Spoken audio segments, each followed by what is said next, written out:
It's June 14th, 2025, and I've just completed my first official week home of the summer. Not that I wouldn't be home otherwise, but I just got back from a trip out of state to see some family, and the week before that I had work and other responsibilities to tend to, and so I didn't really have time to myself. During the school year, I work as a tutor for grade school kids, and that means for the summer, I am blissfully unemployed. Luckily, during the summer, I have someone I'm house sitting for, so I still have some sort of income, but that plus a couple other things means that I don't really have time to, go apply for a job and actually give them the time that they'd need for someone to work during the summer. So I have a lot of time at home, and I am trying to find better ways to spend it. There's a lot of ongoing trends of disconnecting or constant critiques online of online spaces. I'm sure those haven't gone unnoticed, but I'm sort of the perfect target audience for that kind of thing. I've really grown to despise wasting away on my phone or even spending time online with people that I do still like. It's just the medium of being online makes it a lot harder for me. And I found that personally, my solution to this problem isn't exactly just to throw my phone out the window or completely unplug, but simply to find more intentional ways to spend my time, which make a more conscious decision to go outside, first of all, but second of all, that doesn't mean abandoning the things that I love, which is, evident, media.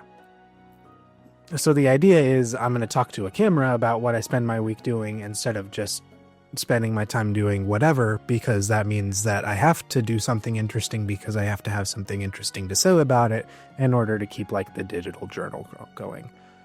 And hopefully I can do this every week.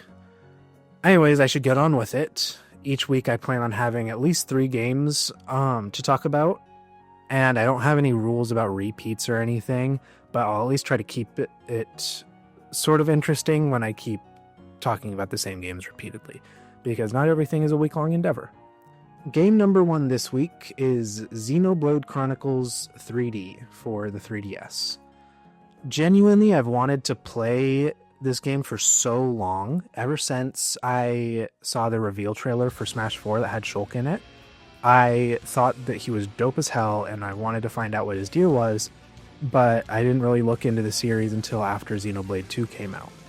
I ended up getting both the 3DS version and the definitive edition for the Switch at some point, and I honestly have no idea which one I got first, but I've tried playing both versions several different times, and I've used the excuse of just not being an RPG guy as to why I haven't really been able to get through it. Which is true to an extent. I haven't ever really been able to sink my teeth into a game simply for the sake of the story rather than the gameplay, even though that's what I really wanted to experience with this game after hearing about it. And so this time around, I actually started on that trip that I mentioned out of state, and it was on the road trip home with my dad, so I didn't really have much else to do that would entertain me, and I got into it a little bit. I have a bit of a dilemma about this game since I own 2 different versions of it. There's obviously a huge graphical difference between the 3DS version and the Switch version, and honestly, I think the Switch version is one of the most beautiful games on the console. But as someone that collects games, I find myself focused on form factor a lot of the time. So first off, if I'm going to get into an RPG, it's going to have to be on a handheld console that I can take somewhere else, and especially that I can pick up and put down somewhat quickly. I just don't really see myself sitting down in front of a TV and putting the full 80 hours in. It's still the same thing, whether it's on a TV or in a handheld. Obviously, it's the same game, but it's just the ability to go somewhere else with it and do it in bite-sized pieces when it's not a major piece of story content that I'm playing. That kind of works for the flow of an RPG for me when I have played RPGs. Building off that, I wouldn't mind playing it on the TV, especially given how damn pretty it is on the Switch, but that portability is an important aspect to me. And as much as I think the Switch being a hybrid console is dope, it's not only super uncomfortable to play handheld mode for more than like 15 minutes at a time, but it's also awkward as hell to play in public.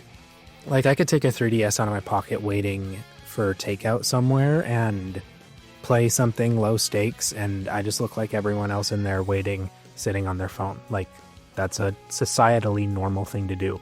But if I'm having to like carry a bag or a case around for the Switch, and then I end up like pulling it out, looking like an iPad baby the entire time I'm playing, and then I've got to put it away, and I can't just pocket it, and like it's an entire hassle, and it's not really what I'm interested in from a handheld console. Given that I want to take it other places, I really don't know if the graphics are worth it to switch to the HD version. But maybe if I end up doing a second playthrough someday, if I really like the game, I'd play the HD version. I am only like 5 hours into it though, so maybe it's worth a switch if I am convinced otherwise. If you disagree with me, leave a comment down below on which version you think I should play. Anyways, in the 3 or 4 times that I started the game, there was an early part that I would never really get past. There's an enemy that was like a level or 2 higher than my party, and I had no idea how to progress, and to my fault, I sort of just expected the game to hand it to me on a silver platter.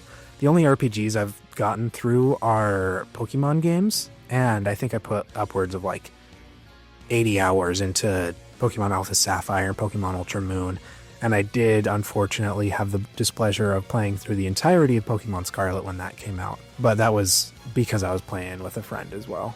I'll probably talk about those games some other times, but in those games, a level difference, especially just a couple levels like that, doesn't really matter to someone that's older than 12, because ultimately those games aren't RPGs. They're rock, paper, scissors with DLC and numbers.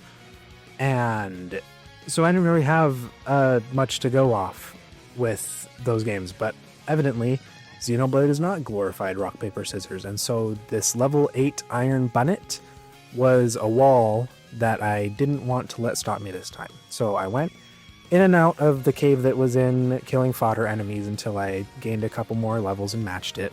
And the accomplishment of eventually killing it gave me a wave to ride that meant I ended up putting upwards of 5 hours into the game, and I'm really enjoying it, and you will be hearing about it again. Game 2 was actually not just one game, it's just a couple of games that I spent a little bit of time playing with various people throughout my week. I went over to my parents' place to spend a little time with my little sisters, and I beat their asses at Mario Kart. And I don't really have a ton to say about the game. It's been out for like 11 years. Other than the fact that the F-Zero tracks are fantastic in that game and are definitely worth repeat plays whenever I go back to it. And having an older relative in your life, whether it's a parent, a sibling, or a cousin, that rocks your shit in video games is an important thing for a child to experience. While I wasn't playing Xenoblade on my 3DS, I was playing Pushmo, which is this little bite-sized puzzle platformer on the 3DS where you push and pull blocks to get to a certain point on this wall. Every Nintendo nerd under the sun has already sung its praise, and they all have great points, but what I'll add is that I think this game makes really good use of the glasses-free 3D on the console. And lastly, I sat down and played a little bit of Smash Ultimate last night for an hour or so. I played with my cousin while I was out of state, and I forgot how much fun it was. So I plugged in my GameCube controller and just dicked around a little bit. I ended up setting up a couple of new rule sets, though, to play with some friends, which I will probably talk about next week because I'm seeing some friends and hanging out at my place next week. The third game I want to talk about is one I have a lot to say about and will continue to have a lot to say about, so expect to hear about it later in the future. Apex Legends is a game that I started playing, I think, season 16 or 17 in 2023, and I put a crazy amount of hours into it. I really adored the game itself, specifically the gunplay. Like I said, I'll spend so much time in the future gushing about that, but I ended up uninstalling it after nearly 250 hours despite how much I liked it, because the servers and the matchmaking are just absolute dog shit. Genuinely, some of the best and worst online gaming experiences I've ever had have come from that game. So when I got a 2TB NVMe drive near the end of the school year, I had to reinstall it to see if it had changed at all, and just to have another thing to play. I reinstalled it like maybe a month or so ago now, and I didn't have a ton of time to play it, but the time that I did have, I would be in call with my best friend Gage and streaming it in Discord, and he ended up getting invested in it too. So he reinstalled it and we got to playing it this week. I had only ever solo queued in the game before, and from what I've seen and heard, EA pushes the devs to specifically make that the shittiest experience possible, and there really aren't any playlists designed for solo players, at least not normally. They'll literally match you against people that are like actually in a call together, partied up together, and then they'll give you two teammates that are significantly lower than whatever your skill points are in the game, and it'll be two people that have never used mics before in their life, and that's the solo queue experience. It's really awful. So it turns out queuing with someone else was actually a lot better of an experience playing the game. Gage ended up picking up Loba as his main, and I've been playing a lot of Alter, and it's been really fun, and we actually got our first win yesterday. The season also has arenas returning as like a 3v3, like smaller map, no respawning mode, and I've been enjoying that a lot as well. I played a bit of it with Gage, but I've also solo queued for it. But in typical Apex fashion, the matchmaking is absolute shit, and so instead of like focusing on making balanced teams, I'm pretty sure the game just like fills up one of the teams first, and then the next three players will be put into the next team.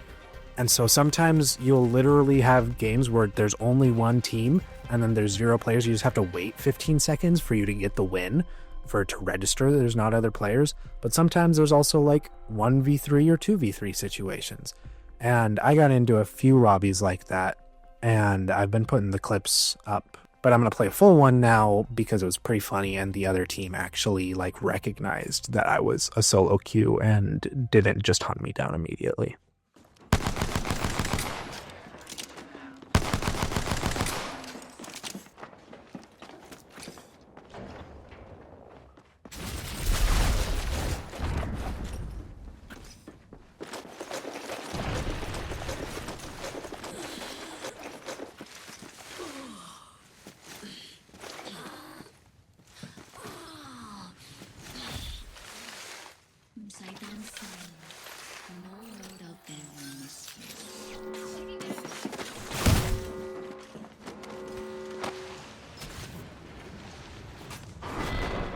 Anyways, that was my week. Next week is one of those house sitting weeks that I mentioned, so I'm not exactly sure what I'm going to be doing for entertainment while I'm there. So I don't know what to expect, but stay tuned. Thanks for watching. I'll see you again next week. Instead of just spending it all willy-nilly, and that is an awful... I'm so white. What the hell? Leave a comment down below. That's not a good way to say that.